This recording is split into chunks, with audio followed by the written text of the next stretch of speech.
And we're very happy to be here today as the main sponsor of this important event in Milan.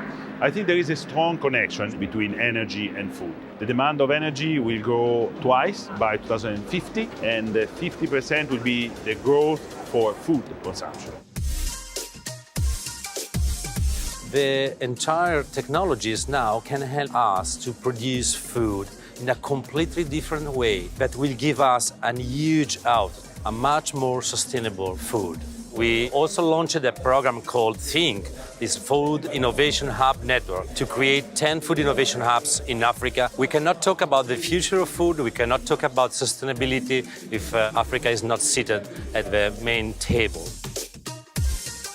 The biggest demand nowadays for energy is energy for agriculture, particularly in irrigation. If we can find new ways of irrigating with clean energy, we'll be reducing the greenhouse gas emission, we'll be having cheaper sources of energy, and we'll be having better ways of improving and managing the water, reduce the losses, increase the wealth, and have better products in the market.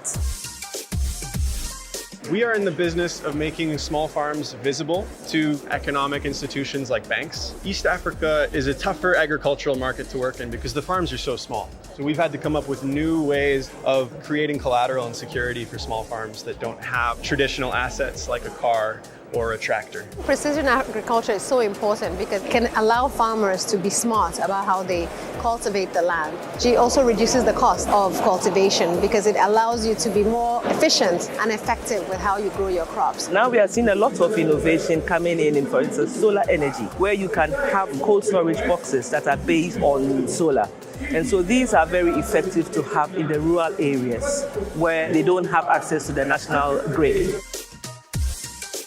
Enel Green Power is already now the first operator in renewable energy in Africa. We know that there is a link between the access to energy and the fight to climate change, and only if Africans will get access to electricity through renewable sources, then the fight to climate change may have success.